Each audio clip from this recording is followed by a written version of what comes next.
ఈ చట్టం ద్వారా మనం హక్కులను కోరుతున్నాము. ఈ చట్టం ద్వారా ఉన్నటువంటి హక్కుల యొక్క ప్రధానమైనటువంటి డిమాండ్లో ముఖ్యమైనటువంటివి కుల నిర్మూలన చేయాలి అని, దేశంలో ఒకే భాషలో విద్యా విధానం బోధన ఉండాలి అని చెప్పేసి అది ఇంగ్లీష్ భాషగా ఉండాలని, సివిల్ రిజిస్ట్రేషన్లో జనన మరణాలతో పాటు వివాహం విడాకులు నమోదు చేయాలని చెప్పేసి, లింగ సమానత్వం పాటిస్తున్న మహిళలకు 50% రిజర్వేషన్స్ అమలు చేయాలి అని, థర్డ్ జెండర్ వారికి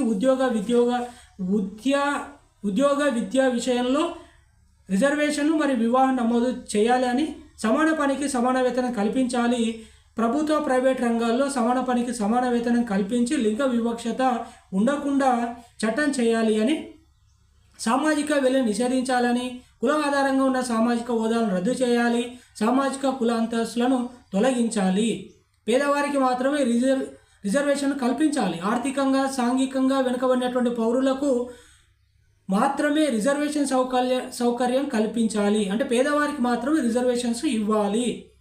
తరతరాలుగా పేదరికంలో ఉన్న కుటుంబాలకు ఆర్థిక సౌకర్యం చట్టం ప్రకారం కల్పించాలి. ప్రతి కుటుంబానికి 5,000 నెలసరి ప్రభుత్వ సహాయంగా పేదవారికి ఇవ్వాలి. 4 అంచెల పంచాయతీరాజ్ వ్యవస్థను తీసుకురావాలి. గ్రామం, మండలం